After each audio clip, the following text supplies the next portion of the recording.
네, 그래서 오늘도 뉴스 길라지 한번 가도록 하겠습니다. 헤드라인 뉴스를 보면은 한일 문제, 그다음에 브렉시트, 그리고 마찬가지로 일본 문제, 최근에 알 바그다디, IS, 시리아 쪽이라고 생각하시면 될 것 같고 한한령, 중국, 그래요. 한한령이 아직도 있나요? 지금 미중 무역 전쟁이라서 사실 중국이 우리한테 어떻게 보면 우호적으로 나올 수밖에 없는 입장일 수도 있거든요. 자기 팀 만들려고. 근데 어떤 뉴스인지 일단 보기로 하고요. 트럼프 송을 폭로돼 한국이 벗겨먹다. 최근 들어서 일본 관련 뉴스가 많이 있네요. 네, 약간 정치적으로 또 뉴스가 나오기 시작하네요. 세계 정치긴 한데 뭐 한국도 세계 정치에 속하는 부류니까 일단 어떤 뉘앙스가 있었는지 읽어보도록 할게요. 연합뉴스 기사고요. 일본 한일 정상회담 11월 개최 보류하며 중일 정상회담은 추진. 그래요? 우리 정상회담 하기로 했었나봐요. 11월에. 근데 이거를 보류하게 됐대요. 맞아요. 앞에 있는 그런 기사 중에서 한일 관계 뭐 좋은 기사가 하나도 없었죠 지금. 예. 사실 어떻게 보면 좀 약간 진부해요 지금. 지금 자체 시기에 있어서는 한일 관계가 좋아질 기미가 보일 수가 없어요. 이 부분은 웬만하면 다 역사적인 논리고요. 역사적인 맥락에 있어서 그게 다가오기 때문에 이렇게 되는 거고요. 뭐 아시겠지만 다 지지율 싸움이기 때문에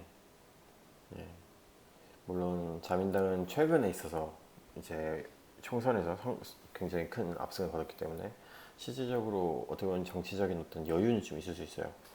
그러니까 예를 들면 좀 지지 기반이 상당히 좀 극우적인데 이런 쪽의 스탠스를 좀 버리고 한 번 더 이제 한국과의 어떤 관계를 도모해 볼 수도 있는데 어떻게 보면 한국이 좀 더 세게 나올 건 면도 없지 않아 있는 것 같아요. 그러다 보니까 일본 쪽에서 아무래도 그 퍼센티지, 그러니까 내가 좀 더 한국 관계에 좋게 가져갔을 때 잃어버리는 지지율 대비 얻는 소득 이런 걸 봤을 때 그냥 그냥 현상 유지하고 그냥 한국이 변할 때까지 그냥 기다리는 게 일본한테는 낫다고 생각했을 수도 있어요. 그러다 보니까 어떻게 보면 이런 건 당연한 거죠. 왜냐면 굳이 개최해봤자 뭐 어디 소득이 없다면 개최 안 하는 게 낫다고 판단한 것 같아요. 이거 되게 유명한 사진이더라고요. G20, G20 그때 오사카에서 했을 때 이 조치 다음에 이때 한국이 원 플러스 원 플러스 알파라고 해가지고 이제 강제 그 징용 그 기업 미쓰비시인가요?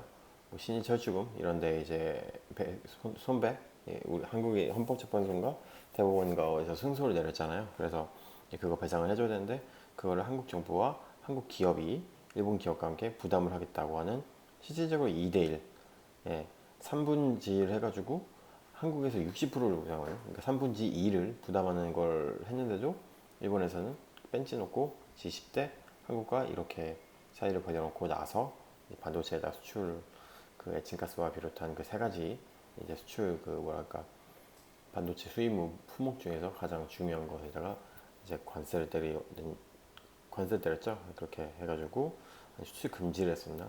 그래서 무역 전쟁 한번 하면서 경제적인 이슈로까지 부각을 시켰죠. 그리고 우리나라도 이제 그 일본 집권 반대 운동으로 점차 정치적인 이슈가 경제적인 이슈, 그러니까 경제적인 문제로까지 부각이 되는 그리고 현재 한국 외교 관계가 이렇게 경색이 되게 되는 시발점이 되었는데요. 뭐 일본 입장에서는 여러 가지 이유가 있죠. 그때 후쿠시마 수산물 수입부터 해서 배상 노조 그 책임 그 배상 그 세금을 일본한테 돌렸고 그러다 보니까 일본에서 이제 더 이상 포용이 안 된다고 생각하고 이렇게 좀 극우적으로 나오는 거죠. 읽어보도록 하겠습니다. 문재인 대통령이 아베 신조 일본 총리에게 조기 정상회담이 필요하다는 뜻을 담은 친서를 전했으며 조기 정상회담이 일본 정부는 다음 달 중에 정상회담을 하지 않을 방침을 굳혔다고 요미우리 신문이 31일 보도했다. 그러니까 한국에서 요청을 했는데 일본에서 거부하는 느낌이네요. 보도에 따르면 아베 총리는 24일 이낙연 한국 국무총리와의 회담에서 조기 정상회담을 권하는 문 대통령의 친서를 전달받았으나 일본 정부는 지용 피해자에게 배상을 명령한 한국 대법원의 판결에 대한 자신들의 요구를 한국 측이 수용하는지 당분간 더 지켜볼 필요가 있다고 판단했다. 아베 총리는 친서를 받을 때 일한 관계를 건전한 관계로 돌리는 계기를 만들 것을 한국 측에 요청했다고 요미우리는 전했다. 일본 정부 고관은 문제는 단순하며 국제 약속을 지킬 것인지 어떤지다.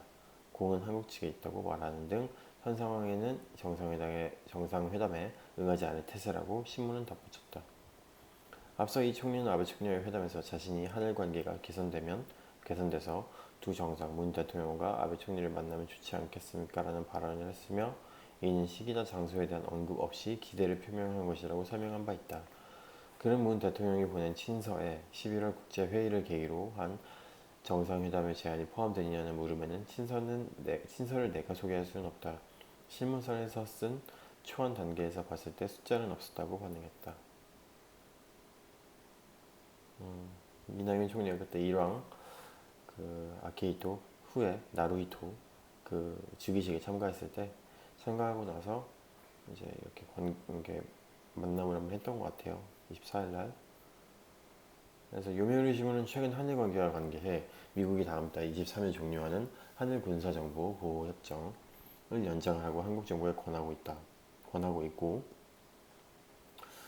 한국 정부는 지소미아 시휴 전에 한일 관계 타개를 목표로 하고 있다는 한일 외교 소식통의 설명을 전했다. 내달 초순에는 아세안 동남아시아 국가연합 관련 정상회의가 태국 방콕에서 열리고 중순에는 아시아태평양 경제협력체 APEC 정상회의가 칠레에서 열린다. 문 대통령은 이들 회의에 참석할 예정이며 아베 총리 역시 마찬가지 행보를 보일 것으로 예상된다. 정식 회담 여부와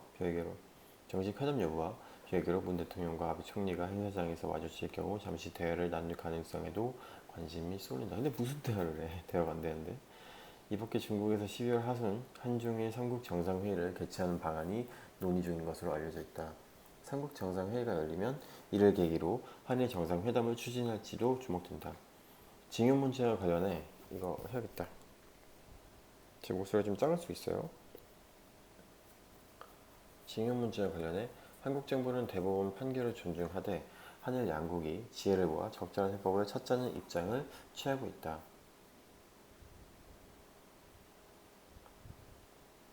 좀 애매모호하게 지혜를 모아 적절한 방법 이게 뭐예요 도대체. 대법원 판결을 존중하다니까 베이스가 우리나라 대법원 판결 존중하고 너네가 이거 받아들여 이런 느낌이 나는 거죠. 반면 일본 정부는 판결 자체가 국제법 위반이며 이를 한국 측이 해결해야 한다고 주장하고 있다. 마찬가지예요. 몇 번 드는지 모르겠어요. 그래서 이거 타개할 수 있는 방법이 현재 없어요. 네.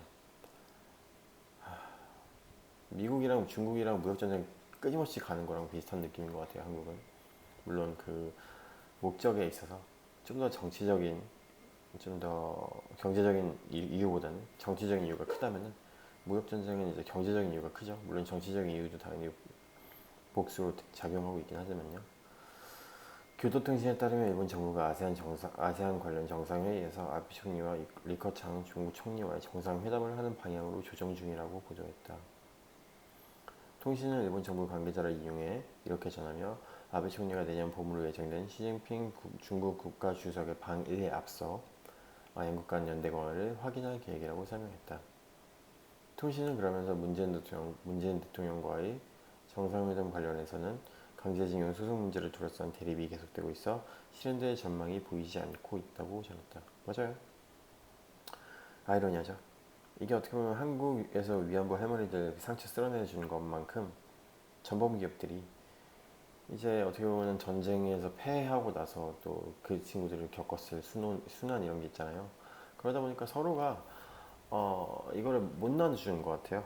나도 이쪽 할머니분들 그리고 징용자 그 할아버지분들 마음 쓰다듬어줘야 되고 이쪽도 그때 이제 기업하다가 전쟁 끝나서 힘들게 뭐 어떻게 보면 일어선 그런 기업들, 불굴의 기업들, 뭐 전범 기업들, 전쟁에 도움했던 그런 기업들에 대해서 이제 어떤 울타리 역할을 해주고 싶은 거겠죠.